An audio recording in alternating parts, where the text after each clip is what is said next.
Y como siempre hasta ahora arrancamos para estar claros con Pedro Viveros, que amablemente nos acompaña esta mañana. Pedro, ¿qué tal? Eduardo, un saludo especial a usted y a todos los que nos ven y gracias por la invitación. Bueno, ¿cómo ha visto esas primeras medidas que ha tomado el gobierno de La Espriella para atender urgentemente la emergencia por el terremoto? Pues mire, hay que ser muy claros en lo siguiente, Eduardo. Nadie está preparado para semejante debut en el poder en Colombia. Es que le tocó al doctor de La Espriella el primer día oficial, el primer lunes de trabajo, se despertó el señor y llegó a su oficina y se encontró con esta tragedia. Entonces creo yo que está haciendo algo muy importante. Primero, está tomando la crisis por donde toca y es tratar de focalizar las ayudas en las zonas más afectadas primero para la primera fase, Eduardo, que es la más compleja. La gente cree que la fase más compleja es que le entreguen la casa, que también es muy complicada, pero es que esta primera fase es de ver cómo la persona que se vio afectada tiene dónde vivir, qué comer y de qué vivir. Imagínese usted, si a usted le van a entregar la casa en 3 años, la suerte de una persona en un sitio despoblado, pobre, como lo que hemos visto en estas imágenes, pues lo que le corresponde al gobierno es focalizar para que eso con el tiempo no se le convierta en un problema. Ya usted está diciendo, Eduardo, que hay unos sectores en el Chocó que están diciendo que se están acabando las existencias en materia de alimentación. Entonces, para impedir eso, creo que el gobierno está actuando bien en la primera fase. ¿Qué le corresponde ahora? Y creo que son las medidas que está tomando en esa emergencia económica. Es como la segunda fase. Imagino yo que van a tener que hacer una especie de censo de todos los daños, verificar quiénes son los afectados y quiénes no, porque usted sabe que en esto también hay mucha gente viva en Colombia que trata de meterse en la reconstrucción cuando no tiene derecho a lo mismo. Y la tercera fase, pues es por supuesto levantar los edificios y las casas de nuevo en muchas zonas del país. Yo sé que me extendí, pero esto es para decirle que creo que el presidente, al despertarse el primer día laboral de su trabajo como presidente de Colombia, está tomando las medidas focalizadas en las zonas que corresponde y como corresponde para la primera fase, Eduardo. Sí, un decreto, Pedro, que aparece 10 días después del terremoto. Hay quienes dicen, hombre, se demoró un poco. Hay quienes defienden y dicen, no, el hombre lo que hizo fue básicamente estar en terreno, verificar bien qué era lo que había ocurrido para después sí expedir este decreto de emergencia económica, que es un estado Y de emergencia en déjeme, nuestro país. Eduardo, déjeme agregarle algo. A la gente hay que decirle con sinceridad, en la cartera de Hacienda, que yo imagino yo es el responsable de este documento de la emergencia económica, hay un señor muy serio y un señor muy profesional.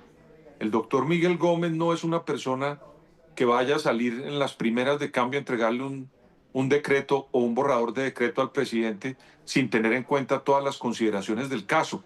Entonces, le añado a eso, Eduardo, que en la cartera de Hacienda también se despertó un ministro ese día lunes a trabajar, imagínese con lo que lo recibieron.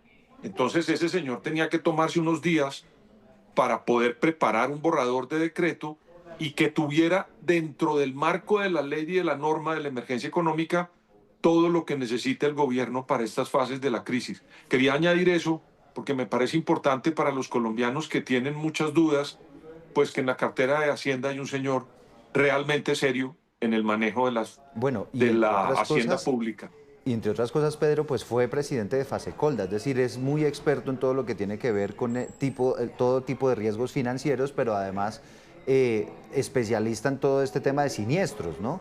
Suponemos que No, esa experiencia que él ha tenido en, y fue, en esa y fue cartera parlamentario, fue y parlamentario, fue o sea, también parlamentario. conoce el Congreso. Luego, repito, como para que la gente tenga un poco el contexto de quién está siendo responsable de ese tipo de documentos del Estado, pues es una persona como Miguel Gómez Martínez. Sí, aquí evidentemente pues hay una serie de medidas que lo que van a hacer es que se puedan saltar muchos trámites existentes, digamos, en condiciones normales, ya lo estábamos desglosando más o menos acá, en términos de mover, por ejemplo, platas del presupuesto, de hacerlo más rápidamente y demás, pero obviamente, Pedro, aquí el riesgo es pues que se pierdan recursos.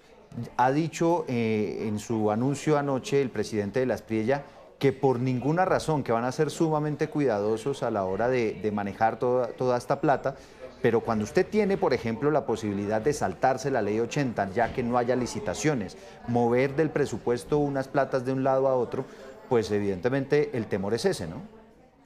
Pues mire, Eduardo, yo creo que hay varias, digamos, protecciones a eso. Primero, pues que eso tiene que ser público y todos los colombianos nos vamos a enterar.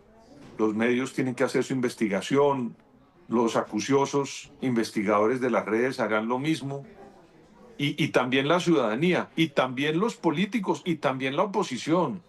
Eduardo, acuérdese que aquí hay una oposición muy fuerte a la que tiene que enfrentar a Abelardo de la Espriella, con dos opositores que usted sabe no tienen ningún tipo de impedimento en denunciar muchas cosas, como son Gustavo Petro e Iván Cepeda, y cerca de 47 parlamentarios en el Congreso, si no estoy mal, entre Cámara y Senado.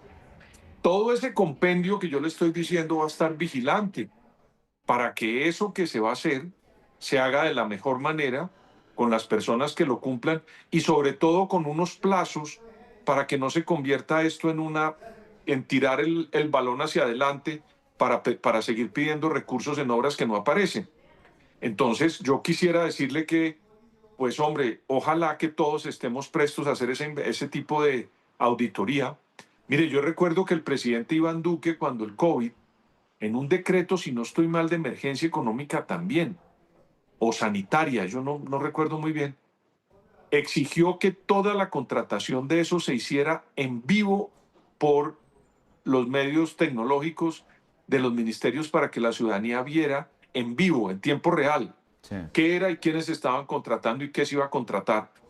Yo creo que ahora el presidente de la Espriella, con esa fuerza tan grande que tuvo para que lo llevó a la presidencia de la República, con todo ese despliegue de tecnología que hizo en la campaña, pues los acuciosos estrategas políticos de la época, hoy me imagino yo que son estrategas de gobierno, pues deberían estar enviando toda esa fortaleza que le hicieron para la propaganda de la campaña, para que todos los colombianos nos enteremos qué se está licitando, quiénes están participando y sobre todo los tiempos y los valores, Eduardo, de esas adjudicaciones. Entonces, yo creo que con la ayuda de esos, repito, acuciosos estrategas del presidente Abelardo de la Espriella, pues deberían enfocarse ahora para que los colombianos sepamos quiénes están ganando las licitaciones, cuáles son los tiempos y cuáles son los valores. Y otra cosa importante, cuál es la expertise de los señores que licitan. Claro. Pero eso se puede hacer, Eduardo. Eso no, eso si nos ponemos en la tarea de hacerlo, todo lo podríamos monitorear en tiempo real para que sepamos qué se está adjudicando. No, y además porque al final se está trabajando en pro de los damnificados, ¿no? Aunque hemos visto pues algunas personas que se han aprovechado de esas circunstancias, pues evidentemente lo que uno espera es que el país y todos quienes van a participar en esos contratos y quienes van a ejecutar recursos, pues trabajen precisamente con ese objetivo, con esa vocación de servir a quienes hoy lo están necesitando. Oiga, Pedro, hay unos debates y unas polémicas alrededor de si es cierto que le va a alcanzar al presidente de la Espriella atender esta emergencia sin necesidad de cobrar nuevos impuestos. Él lo ha prometido, mire, no habrá nuevos impuestos, pero hay quienes dicen que simplemente recortando el presupuesto y tratando de mejorar y de volver más eficiente el recaudo, pues eso no va a ser suficiente para los 30 billones que ha dicho inicialmente el presidente que se necesitan para reconstruir el país. Pues yo creo que para esta emergencia, Eduardo, veo que de pronto nos vamos a salvar de los impuestos, pero ningún gobierno llega a la presidencia sin hacer su reforma tributaria más adelante, Eduardo. Y creo que la necesita porque con esto el hueco es más fuerte y más complejo. Entonces, hoy de pronto no lo va a hacer el señor presidente, pero yo no creo que nos escapemos a una reforma tributaria el año entrante o el siguiente semestre para poder tapar ese hueco que dejó el gobierno anterior de una manera muy grande. Es que fue creo que el 7 punto algo del PIB. Sí, Eso es es que una cosa... las finanzas están muy duras, pero además, Pedro, otro aspecto y es, pues hay muchas empresas afectadas, mucho empleo afectado, y eso al final, ¿qué significa? Pues menos gente pagando impuestos. Y evidentemente Ahora, esos huecos se empiezan también a sentir en las finanzas, ¿no? ayer oía a alguien que en mi opinión, que me merece a mí, Eduardo, todo el respeto, que es el doctor Mauricio Cárdenas Santamaría, exministro de Hacienda, haciendo un llamado para que también el gobierno se enfoque en tratar, junto con el Banco de la República, de evitar que caiga tanto la cotización del dólar. Usted ha visto que está ahí en el margen ya de llegar casi a los 2.000. De romper a la Y baja la barrera de los 3.000 pesos, sí. exacto. Entonces, lo que decía el doctor Mauricio Cárdenas, y esto es una buena recomendación de un experto en eso, es que trate el gobierno y el Banco de la República de evitar que el dólar caiga tanto, porque es que, mire, a Colombia entran al mes, creo yo, 1.000 millones de dólares de remesas. Si el dólar se baja, pues esa remesa, esa platica que le manda el papá a la familia acá, pues hombre, no se va a cotizar y no va a tener que, no va a comprar lo mismo que compraba antes. Mm. Y también los exportadores. Sí, esta mañana Entonces, escuchaba a los creo, cafeteros también que están y preocupadísimos con el tema, los por ejemplo. cafeteros. Entonces, hay unas cosas que no se necesitan reformas tributarias, pero sí acción del Estado en materia de hacienda pública para que pueda el gobierno tener instrumentos. Y no solo el gobierno, sino el Estado, por eso involucro al Banco de la República, para que puedan mover todas las palancas que tengan en materia monetaria y puedan evitar y seguir esas recomendaciones del doctor Mauricio Cárdenas para que el dólar no se debilite, porque si se debilita ahí vamos a tener otro problema adicional, Claro. Eduardo. Entiendo que el Entonces, Banco de la República ya hizo una inversión importante en compra de dólares intentando atajar la caída, pero es que bajó 50 pesos en la última jornada, Pedro. exacto, entonces creo que el gobierno, repito, tiene la crisis, pero no puede desenfocarse en lo que le toca hacer también en otras materias. Si no va a hacer reforma tributaria, tiene que buscar otros mecanismos para tratar de equilibrar las finanzas del Estado y que no se le abra otro hueco por la devaluación del dólar al gobierno y a los colombianos y a las empresas exportadoras, ¿no? Sí. Entonces, esas también son recomendaciones, Eduardo, que vale la pena que el gobierno las tenga en consideración. Claro. Hay una parte, Pedro, en el decreto de la emergencia económica que habla de las instituciones carcelarias o las edificaciones carcelarias y cómo hay que garantizar también pues unas condiciones para toda la población penitenciaria y cómo pues se necesita, si bien revisar una posible reparación de todas esas sedes, también pensar en una posible reconstrucción. ¿Hasta qué punto esta emergencia económica puede terminar siendo también una medida que termine utilizando el gobierno, por ejemplo, para cumplir con una de sus promesas, que es lo de construir las famosas megacárceles? Mire, Eduardo, todos los gobiernos que sacan decretos de emergencia económica le sacan algo de provecho y de ventaja. Unos para cometer desafueros, ¿ok? Sí, Y otros lo hacen para aprovechar y resolver problemas como ese que usted me plantea, el de las cárceles. Pues usted sabe las noticias más que nadie, lo que está pasando en Colombia en materia carcelaria. Eso es inaudito. Cualquier señor que venga aquí y haga una investigación de derechos humanos debería, de verdad, cancelar ese IMPEC y mandar una organización que cierre eso, porque lo que están haciendo con las personas que han perdido la libertad por todos los delitos que hayan cometido, Eduardo, no importa, son seres humanos y hay que darles un tratamiento, por lo menos de supervivencia y de dignidad, donde están resguardados por los delitos que hayan cometido. Entonces ahí valdría la pena y ojalá que lo hicieran y eso sirviera para que resolviéramos un problema de fondo. Pero le voy a decir algo más, que eso sí es de mi propio, de mi propio cuño y ya, voy a sí, hacer una cuña también. Hombre, Eduardo, si quieren hacer algo en serio en el Chocó y en Buenaventura, aprovechen esa emergencia económica para resolver problemas de fondo en Buenaventura y en el Chocó. O sea, si lo van a hacer con las cárceles, bueno, pues entonces háganlos también en zonas como el Chocó y Buenaventura. Yo solo le doy un dato. En Buenaventura no hay acueducto 24 horas, Eduardo. Entonces, esos son retos que valdría la pena que los estudiara el gobierno y si lo puede hacer, que lo haga, porque eso no tiene nada de malo, es un beneficio para una sociedad. O, por ejemplo, en el Chocó, no tiene comunicación. Mire, ahí hay una carretera que creo que le faltan unos pocos kilómetros para que comunique a Quibdó con Pereira y nadie lo ha hecho. Sí, sí. No, es que Entonces, acuérdese que ya el presidente dijo, esta tragedia hay que aprovecharla o hay que tenerla como una oportunidad. Y seguramente ahí está dando puntadas para eso que usted está diciendo. ojalá que lo hiciera, Eduardo, ojalá, porque eso sí no son desafueros. Eso sí es aprovechar una emergencia para resolver unos problemas, discúlpeme, muy serios que tiene esta población tan desprotegida como la que usted vio en esa mayoría de casas y edificios que se cayeron en poblaciones como Buenaventura del Chocó, Eduardo. Yo tengo que decirlo, que, ¿cómo le va a exigir usted a un señor que no tiene recursos que le ponga una, ¿cómo se llama? Lo de la ley antisísmica, el Ah, decreto. sí, que establecen construcciones antisísmicas. Ujú. ¿Cómo una persona que hace un edificio en estas regiones o 3 pisos de una vivienda va a tener en cuenta eso? Eso no va a existir, eso no lo llamemos engaños. No lo van a hacer, ¿por qué? Pues porque no hay recursos, porque no tienen quien les ayude.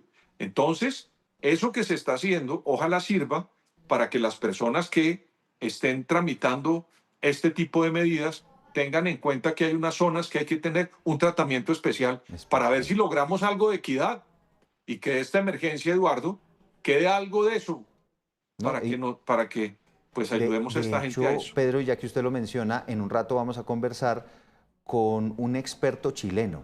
Allá han logrado Ok. desarrollar unas tecnologías pues bastante avanzadas, dada su experiencia en sismos, ¿no? Porque allá sí que les ha tocado temas de desastres y movimientos de tierra, y nos va a contar cómo es que están allá construyendo los edificios, porque hay unas No, pues tecnologías es, bien interesantes que están aplicando allá y que efectivamente están ayudando a que se mitigue enormemente el riesgo de colapso de los edificios. Entonces, pues no, ojalá pues, esas medidas las tengamos aquí en cuenta a la hora de reconstruir. Eduardo, yo estoy casado con mi señora es de origen costarricense. En Costa Rica tiembla todos los días. En el temblor mi señora era la más tranquila de la casa, todos gritaban, todos, y mi señora era la más tranquila.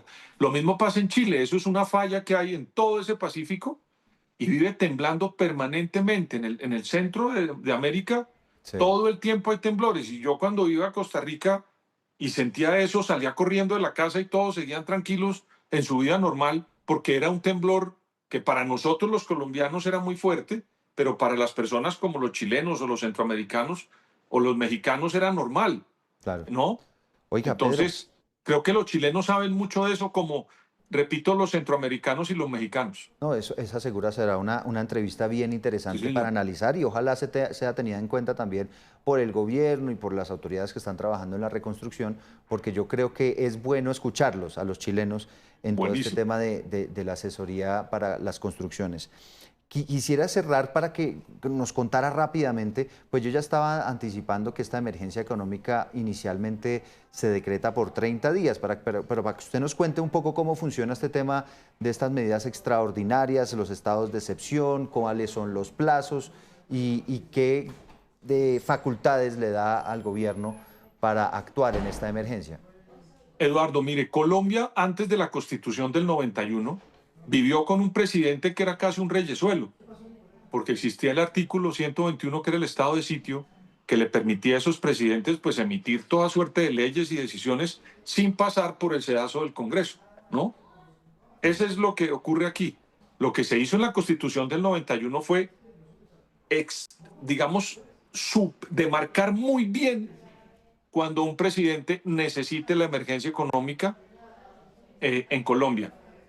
Y digamos, ese marco que le puso la ley tiene mucho que ver con los tiempos y una cosa muy importante, Eduardo, si lo quieren ampliar, tiene que tener un trámite, siempre contando en cuenta a las diferentes instituciones del país y ese decreto tiene que ir a revisión de la Corte Constitucional. Entonces la Corte de pronto puede decir en algún momento, aquí hay unas cosas que se caen, que no se pueden mantener, como ha ocurrido.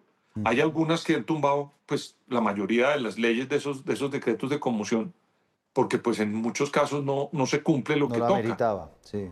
Entonces, el presidente de Colombia después de 1991 no es un rey, no es un reyesuelo, Eduardo, eso es una virtud de la Constitución del 91. Lo puede ampliar, creo que 30 días más, pero repito, con el concepto de todas las instituciones en el marco de la misma Carta Magna de Colombia que la rige. ¿Para qué? Para evitar desafueros.